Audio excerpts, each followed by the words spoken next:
মধু সংগ্রহ করতে মৌমাছিকে অন্তত 20 লক্ষ ফুলে যাওয়া লাগে। এই 20 লক্ষ ফুলের দূরত্ব যদি আমরা হিসাব করি সেটা প্রায় 55,000 কিলোমিটার। তাহলে 20 বছরে একটা মৌমাছি 55,000 কিলোমিটার চক্কর দেয়। 20 লক্ষ মধুতে 20 লক্ষ ফুলে বসে, সে তারপরে সংগ্রহ করতে পারে কত? হাফ কেজি মধু মাত্র। তাহলে এটা কতটা মানে কষ্টের একটা কাজ এবং কতটা সাইন্টিফিক একটা কাজ, এটা আপনাদের বুঝতে হবে। এখন আমরা কি করি, সুন্দরবনে যখন মৌচাক কাটতে যাই পুরা মৌচাক কেটে ফেলে। আপনাদের প্রশ্ন করা হয়েছিল না মৌচাক কীভাবে কাটবো? বেশিরভাগই উত্তর দিচ্ছেন, ভালো সঠিক উত্তর দিচ্ছেন যে কিছু অংশ রেখে বাকি অংশটুকু কাটবো, পুরো মৌচাক কাটবো না। তো এই জিনিসগুলো খেয়াল রাখবো। মধু সংগ্রহ করতে গেলে আমাদের প্রধান যে জিনিসটা দেখতে হবে সেটা হচ্ছে যাতে মৌমাছি আমরা যে আগুন ধোঁয়া ব্যবহার করছি এটা পুড়ে মারা না যায়। কারণ আপনি যদি একবার রানী মৌমাছি মেরে ফেলান তাহলে ওইখানে আর কোনো মৌচাকে মধু আসবে না, কারণ মৌমাছি থাকবে না ওখানে। আর মৌমাছির যে ওদের যে সামাজিক ব্যবস্থা সেটা ওরা একটা রানী মৌমাছিকে কেন্দ্র করে একটা বাসা বানায়। সে বাসার মধ্যে শ্রমিক মৌমাছি থাকে, স্ত্রী মৌমাছি থাকে, পুরুষ মৌমাছি থাকে এবং তৃতীয় লিঙ্গ যেটারে বলে কোনো পুরুষ না মহিলা না, শ্রমিক মৌমাছিও থাকে। এবং এক একজনের এক এক রকম কাজ। আল্লাহ তার কোরআন শরীফে মৌমাছি এবং মৌচাক মধু নিয়ে একটা সূরাই আছে, সেখানে আমাদের আল্লাহ বলছেন যে তোমরা যদি কিছু শিখতে চাও তাহলে মৌমাছির জীবন নিয়ে শেখো। মানে এরা যে কতটা নিয়মের মধ্যে জীবনযাপন করে এই জিনিসটাই মূলত ওখানে বলা আছে, এটাতে শিখতে বলা হয়েছে। যাই হোক, এরপরে আমরা যেটা করি সেটা অনেকে আগুন ধরায় ফেলাই না, কারো যেটা ধরাবেন সেটা তো ধোঁয়া যাতে হয় সেটাই করাতে হবে, এবং ধোঁয়া দিয়েই মৌচাকের থেকে মধুর অংশ থেকে মৌমাছি সরাইতে হবে। মধু যে অংশটুকুতে থাকে মৌচাকের যে অংশটুকুতে মধু থাকে সেটুকুই কাটতে হবে, এবং কাটার পরে কারু যেটা আমরা ব্যবহার করি আগুন জ্বালানোর জন্য সেটাকে যাতে আমরা সঠিকভাবে নিভিয়ে আসতে পারি, কারণ আমরা যদি সঠিকভাবে না নিভিয়ে আসি ওটা থেকে আগুন লেগে যেতে পারে। ঠিক আছে, এই জিনিসগুলাই মোটামুটি আমাদের মনে রাখতে হবে। আর সুন্দরবনের মধু যেহেতু পৃথিবীতে খুবই বিখ্যাত একটা মধু, আমাদের যেটা করতে হবে সেটা এটা পরিষ্কার পাত্রে সংগ্রহ করতে হবে। আপনি একটা নোংরা পাত্রে যদি মধুটা সংগ্রহ করেন ওটা তো আর পরবর্তীতে রেঁধে জ্বালাইয়ে পরিষ্কার করার উপায় নেই। এটা পরিষ্কার পাত্রে আমরা সবসময় মধুটা সংগ্রহ করে রাখবো। যাই হোক, এখানে আপনাদের প্রত্যেককে আমরা একটা লিফলেট দিয়ে দেবো শেষে। এই লিফলেটের মধ্যে দেয়া আছে, যেমন আপনি যদি মৌমাছির কিছু জিনিস চিন্তা করেন, এই যে এটা মৌমাছির বিভিন্ন অংশ এখানে নির্দিষ্ট করা আছে। ঠিক আছে, প্রথম যে অংশটা আছে আমি একটু যদি মার্ক করে আপনাদের দেখাই, সেটা যে মোমের অংশ না, এই যে এই পাশটা যেটা আছে এটা মৌচাকের মোমের অংশ। আর যে অংশটা কাটা যাবে না মধুর অংশ দেখেন এই যে ব্লু কালার দিয়ে মার্ক করে দেওয়া আছে, তাই না? এই অংশটুকুতেই শুধু মৌমাছিরা মধু সংগ্রহ করে রাখে। আর এই পাশে রানীর ঘর থাকে, মোমের অংশ থাকে, এরপরে বাচ্চা যেগুলো ওদের বাচ্চা থাকে সেগুলোর ছোট বাচ্চাদের রাখার জায়গা থাকে, এবং ওদের নিজস্ব বাচ্চার জন্য কাটার থাকে। মধুর সময় আমরা অবশ্যই ধোঁয়া ব্যবহার করব। কিভাবে? এইভাবে ধোঁয়া ব্যবহার করব, এবং আগুন যাতে না লাগে সেজন্য এটা নিভিয়ে আসবো। ছবির মাধ্যমে একটু দেখা, এরকম একটা লিফলেট আপনাদেরকে আমরা দিয়ে রাখবো যাতে করে আপনারা এই জিনিসটা খুব ভালোভাবে বুঝতে পারেন। একটি আদর্শ যে মৌচাক, সেই মৌচাকের এখানে দেখেন কিছু নির্দিষ্ট দেওয়া আছে, তীর চিহ্নিত যে অংশটা আছে এখানে, এই যে অংশটা, এইটাতে থাকে মোমের অংশ, ডিম, শুটকিট মানে ওদের ডিম যেটারে বলে, লার্ভা, মুক্কিট এবং পিউপা থাকে এই অংশটুকুর মধ্যে। এই অংশটুকুর মধ্যে এই জিনিসগুলো থাকে, এরকম তার দেখতে এরকম হয়। এবং পরবর্তী যে অংশটা আছে মৌচাকের সেটা এটা একটা মৌচাক। সে মৌচাকের এই যে অংশটা নির্দিষ্ট করা আছে আদর্শ মৌচাকে, এখানে পূর্ণাঙ্গ মৌমাছি বের হওয়ার স্থান, মানে যে ডিম ফুটে যে বাচ্চাগুলো বের হয় যখন তারা বড় হয়ে যায় তখন এই জায়গাতেই তাদের থাকে। এখানে এই যে রয়্যাল মৌমাছির যে রানী মৌমাছিটাও ঠিক কিন্তু মধুর এই অংশটায় থাকে, বুঝছেন? তো আমরা যদি এই মধুটারে এইভাবে কেটে ফেলাই, এইভাবে লম্বালম্বি কাটি, তাহলে দেখা যায় কি রানী মৌমাছির ঘর আমরা নষ্ট করতেছি, বাচ্চা মৌমাছির ঘর আমরা নষ্ট করতেছি। তার মানে এই মৌচাকটায় পরবর্তীতে আর কিন্তু মৌমাছি বসবে না মধু দেওয়ার জন্য, কারণ রানীরে যদি আপনি ঘর থেকে বের করে দেন মৌমাছি আর থাকবে না, সরে যাবে, ওরা অন্য জায়গায় চলে যাবে। আর একটা জিনিস যে রানী মৌমাছি, এইটা রানী মৌমাছি আপনারা অনেকেই হয়তো চেনেন, জানেন। রানী মৌমাছি দেখতে এরকম, মানে তার আশেপাশে এইভাবে মৌমাছিরা কিলবিল কিলবিল করে ঘরের মধ্যে। আর রানী মৌমাছিটা দেখেন এই যে মাঝখানে বসে রয়েছে। আর এটা কুইন সেল বলে, মানে রানী মৌমাছি কোষ, রানী কোষ যেটা, এটা এরকম থাকে। ঠিক আছে, এটা আপনাদের দেখানোর জন্য, এটা মনে রাখার খুব একটা দরকার নাই। এই যে মধু কেটে নেওয়ার স্থান, আমরা প্রথম যে ছবিগুলোতে দেখলাম তা এই মাথার থেকে এই মাথা পর্যন্ত বিভিন্ন ঘর, আর মৌমাছির মধু কাটতে হবে এই সাদা অংশটার মধ্যেই মূলত মধু থাকে। কিন্তু এই অংশটা কি আমরা এই বর্ডার ধরে কাটবো এইভাবে, নাকি এখান থেকে কিছু অংশ রেখে আসবো? হ্যাঁ, এখান থেকে যদি আপনি কিছু অংশ রেখে না আসেন, মৌমাছির বাচ্চাদেরকেও তো বাঁচাইতে হবে।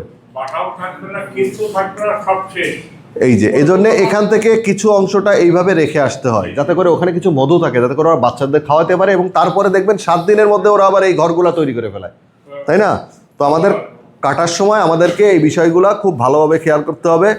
এই যে মৌমাছি যখন ধোঁয়া দিচ্ছে, ধোঁয়াটাই দিতে হবে, আগুন দেওয়া যাবে না। আগুন দিলে কিন্তু মৌমাছি মারা পড়ে, আগুনের হিটে মারা পড়ে। ধোঁয়া দিয়েই ওগুলারে সরাই দিতে হবে। আচ্ছা, এবার আসি আপনারা যে জিনিসটাতে সবাই বেশি, মৌমাছিতে এখানে কম ছিল, সেটা হচ্ছে হলো আমরা যে সুন্দরবনের মাছ ধরি আমরা যারা, সেটা হচ্ছে সুন্দরবনের ভেতরে 3টা অভয়ারণ্য আছে, আপনারা জানেন না, বন্দবাদা যেটারে বলেন। সেখানে কিন্তু সব রকমের সম্পদ কালেক্ট করা নিষিদ্ধ, যদিও অনেক অসাধু উপায়ে আপনারা অনেকের সাথে মানে কি বলে কন্ট্যাক্ট করে আমরা যাই, কিন্তু এই জায়গাটায় কিন্তু কখনোই আপনার মাছ ধরা যাবে না। এবং অভয়ারণ্যের সাথে সংলগ্ন 19টা খাল, এই খালগুলা ব্যান্ড করা একদম। এটা হচ্ছে রক্ষিত বন।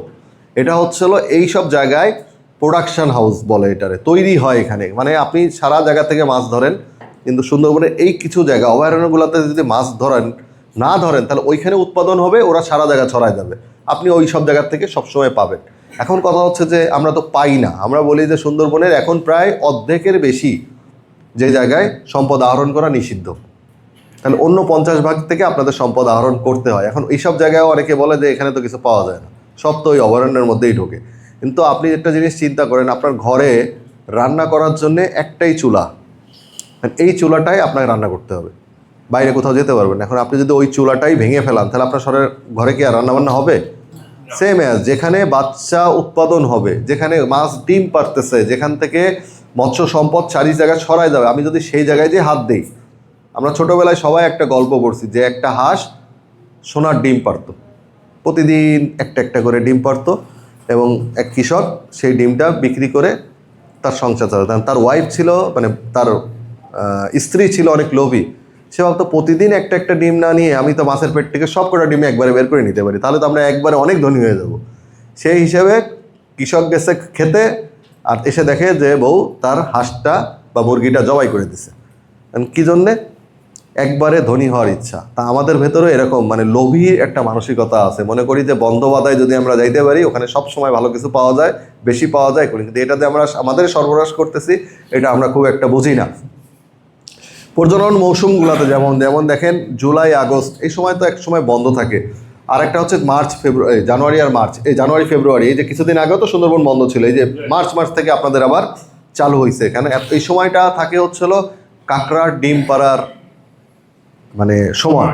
একটা জিনিস মনে রাখবেন, কাঁকড়াকে বলা হয় মাটির ইঞ্জিনিয়ার, বুঝতে পারছেন? কাঁকড়া মাটির উর্বরতা বাড়ায়। মাটির উর্বরতা বাড়িয়ে কিভাবে করে, ছোট্ট একটা উদাহরণ দিই, আমি অনেক বেশি মানে জ্ঞান গর্ব কথা বলতেছি। আমরা পাখি দেখি না, এই যে মৌমাছি নিয়েও কথা বলতেছি, পৃথিবীর যত পরাগায়ন হয়, পরাগায়ন বোঝেন তো, পরাগায়নের মাধ্যমেই কিন্তু গাছে ফুল ফল আসে। এই পরাগায়নটা, গাছ তো পুরুষ গাছ মহিলা গাছের কাছে যেতে পারে না, যেতে পারে? তাহলে এই পরাগায়নটা করে কিন্তু পাখি, মৌমাছি, প্রজাপতি, এইসব টাইপের প্রাণীগুলা। পাখি একটা বীজ, ধরেন সুন্দরবনের আপনাদের এই অংশে খুব বেশি সুন্দরী গাছ নাই, কথার কথা ধরতে বলছি, কিন্তু আপনাদের হচ্ছে মৃগমারি খালের ওপারে ধরেন সুন্দরী গাছ আছে। ওখান থেকে একটা পাখি ওই ফল খেয়ে এসে ও এই পাশে এসে ওর বিষটা ত্যাগ করলো, মল ত্যাগ করলে বীজের সাথে বীজ এবং মল একসাথে বেরিয়ে গেল। এই মলে থাকে হচ্ছে নাইট্রোজেন, যে নাইট্রোজেনটা মাটিতে পড়লো, বীজটাও পড়লো। আর এ কি করে, আপনার আমাদের যে কাঁকড়া আছে, কাঁকড়া কি করে সবসময় দেখবেন মাটি খুঁড়ে, এই খুঁড়ে কি করে ওই নাইট্রোজেন এবং বীজটাকে সে মাটির মধ্যে ঢুকাই দিল কিন্তু, এবং ওখান থেকে পরবর্তীতে আর একটা সুন্দরী গাছ জন্মালো। এখন আপনি বলেন যে আপনি যদি পাখিটাও মারেন গুলি করে, তাহলে আপনি পুরা ব্যবস্থাপনার উপরে একটা আঘাত করতেছেন না? তো একটা জিনিস মনে রাখবেন, পৃথিবীতে প্রত্যেকটা জিনিস খুবই গুরুত্বপূর্ণ, প্রত্যেকটা প্রাণীর অবদান আছে প্রকৃতির টিকায় রাখার জন্য, এক্সেপ্ট ওয়ান, আমি এখনো জানি না সেটার কারণ, তা হচ্ছে মশা। মশা পৃথিবীতে কি দরকার বুঝছেন? মশা অনেক প্রাণীর খাবার, সেটা ঠিক আছে, কিন্তু এত মশা কি কারণে প্রয়োজন, মানে সৃষ্টিকর্তা কেন রাখছেন পৃথিবীতে? মানুষের মনে হয় একটু শাস্তি দেওয়ার জন্য সবসময় একটু কামড় দেয়। যাই হোক, অন্যান্য সকল প্রাণী কিন্তু হচ্ছে হলো আপনার, ভাইয়া ঘুমাচ্ছেন? সো এই পৃথিবীতে দরকার আছে। সো আমরা যদি এই যে ইঞ্জিনিয়ারিং এই কাঁকড়ার ব্যাপারটা, এই কাঁকড়াগুলোকে আমরা এখন যদি ডিম পাড়ার সময় ধরে নিয়ে আসি, আরও একটা বাজে সিস্টেম হয়েছে দেখেন। আমরা এখন সফট সেল কাঁকড়া ব্যবহার হয়, মানে যখনই খোলস ছাড়ে কাঁকড়াটা উঠাই নাও, সেটা বাইরের দেশে ভালো টাকায় বিক্রি হচ্ছে। এখন কি হয়েছে, এই জানুয়ারি ফেব্রুয়ারি মাসে কাঁকড়া ধরা নিষেধ না, কিন্তু গ্রামের ভেতরে কিন্তু অনেকেই আছে যারা জমির ভেতরে গর্ত করে কাঁকড়া চাষ করতেছে না। এখন এই কাঁকড়া কোনটা বনের কোনটা আপনার খামারের বোঝার কায়দা আছে? বোঝার কায়দা আছে? এই কিছু মানুষ আছি যারা আমরা এই সময়ও সুন্দরবন থেকে কাঁকড়াগুলো নিয়ে আসতেছি, নিয়ে এসে ওই সব খামারগুলোতে আবাদ দিচ্ছি। বুঝছেন আমরা যে কত বড় সর্বনাশ আমাদের করতেছি।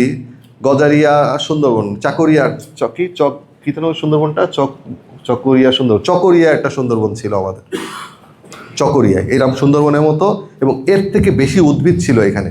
আপনার দুইটা মানে পূর্ব পশ্চিম মিলে দুইটা অফিস ছিল সেখানে বন বিভাগের 80-র দশকে। ওই সুন্দরবনে কোনো একজন মানুষ বললেন, বা কোনো একজন জ্ঞানী মানুষ বললেন যে এই সুন্দরবনের এই অংশটা কেটে এখানে চিংড়ি ঘেরে যদি চাষ করা হয়, যেহেতু ওইখানে জোয়ার ভাটার একটা ব্যাপার আছে, অনেক বেশি বাংলাদেশ লাভবান হবে, প্রচুর মাছের উৎপাদন বাড়বে, এখান থেকে আমরা বিদেশে রপ্তানি করলে টাকা পাবো, বন থেকে তো আর আমরা ইনকাম করতে পারতেছি না। 80-র দশকে ওটা কাটা শুরু হইলো, এবং মোটামুটি 5-7 বছরের মধ্যে সুন্দরবনের কোনো অংশ আর নাই, ওখানে হয়ে গেল, সব ঘের হলো। এই এসে আমরা 45 বছর পরে এসে সরকার স্বীকার করতেছে যে যেটা তাদের ভুল সিদ্ধান্ত ছিল, এইভাবে প্রাকৃতিক বন ধ্বংস করা কোনোভাবেই তাদের উচিত হয় নাই, যেটার কারণে এখন পুরা পরিবেশ হুমকির মুখে পড়ছে। বুঝতে পারছেন? এটা কিন্তু মানুষই করছে, প্রাকৃতিক একটা বন কেটে সাবার করে ঘের চাষ করছি, এবং আমরা এখানেও তাই করতেছি এক প্রকার। আপনাদের এখানে যে আগুন লাগে, আগুন লাগার মূল কারণ তো আসলে মাছ চাষ, এটা তো সবাই জানে, সবাই বোঝে, কিন্তু এগুলা করতেছে এরা কিছু অসাধু লোক, কিন্তু তার জন্যে আমরা সবাই ভুক্তভোগী হচ্ছি। আপনি যে জিনিসটা করতে হবে সেটা হচ্ছে যে ব্যান্ড টাইমগুলোতে, হ্যাঁ আপনার আলোচনা থাকতে পারে যে ভাই এই সময় তাহলে আমরা কি করব, এটা আলোচনা, এটা সমাধান অবশ্যই সরকার বা প্রশাসন যারা আছে তারা আনবে সমাধানটা, কিন্তু এই আলোচনাটা করতে হবে আমাদের যে আমরা ধরবো না, আমরা বুঝতেছি, কিন্তু এই বোঝার যে জ্ঞানটা সেটা তো আপনাদের নিয়ে যেতে হবে। আজকে এখানে আসছেন, আপনাদের একটা দীর্ঘ 6-7টা ঘন্টা আপনারা আমাদের দিচ্ছেন, আপনার সময়ের মূল্য আছে না? আপনার সময় কি এত ফালতু? আমি আসছি খুলনা থেকে, এই যে ভাইরা ঢাকার থেকে আসছেন, অনেকে আমরা 3-4 জন ঢাকার থেকে আসছি, তার সময়ের মূল্য আছে না? সবার সময়ের তো মূল্য আছে, তাই না? তা আমরা এখানে বসে আজকে যেন যেভাবে আসছি সেভাবে না যাই, অন্তত কিছু শিখে যাই, অন্তত বলতে পারবেন যে না আমি 2টা জিনিস হইলেও শিখছি এখান থেকে, যেটা আমি আমার জীবনে কাজে লাগাইতে পারি। যাই হোক, এরপর হচ্ছে হলো সেপ্টেম্বর অক্টোবর ইলিশ মাছ, এটা বাদ দেন, এটা আমাদের সুন্দরবনের এই পার্টে পড়ে না। ব্যবহার নিষিদ্ধ সরঞ্জাম যেগুলো আছে, যে বেন্দি জাল, বিন্দি, বেবদি, বেহুন্দি, ভাষণ জাল, এগুলো কিন্তু ব্যবহার নিষিদ্ধ, যদিও আপনারা ব্যবহার করেন। পানির সেচে মাছ ধরা, বিশেষ করে খিল ও চাতাল, মানে চাতাল বা বিল কখনো আপনি সেচ করে মাছ ধরতে পারবেন, এটা বাংলাদেশের আইনে কিন্তু নিষিদ্ধ। গলদা, পাগদা, রেণু ধরা, আমাদের মা বোনেরা তো নদীতে দাঁড়াইলেই দেখা যায়। দেখেন আমরা ইনকামের সোর্স বানাইছেন ওখানে, এবার দেখেন লসটা কার হয়েছে। এখানে যারা ঘেরের মালিক তারা কিন্তু এখন জোয়ারের ভাটার পানিতে উঠলে কিন্তু আর মাছের পোনা আসে না, তারা কিন্তু বাইরে থেকে কিনতে হচ্ছে। প্রথম দিকে যখন ঘের ব্যবসা শুরু হয় তখন কিন্তু প্রত্যেকেই লাভবান হয়েছে, যাদের ঘেরের মালিক ছিল সবাই লাভবান হন না, আমাদের ক্ষতি হয়েছে। কারণ আপনার যদি 100 বিঘার একটা ঘের থাকে, আপনার সর্বোচ্চ জন খরচ কত? 5 জন 6 জন, এর বেশি তো আপনার লাগে না এখানে কাজ করতে, তাই না? কিন্তু ওই 100 বিঘায় যদি আপনি ধান চাষ করতেন, আপনার কতগুলো লোকের কর্মসংস্থান হইতো, শুধু মানুষ না প্রাণীদেরও হইতো। ওইখানে কিছু ইঁদুর যাইতো, ইঁদুর ধান কাটার জন্য যাইতো, ওখানে তাহলে সাপও যেত, ওই আপনার ব্যাঙগুলা খাওয়ার জন্য যাইতো, বা ইঁদুর খাওয়ার জন্য যাইতো।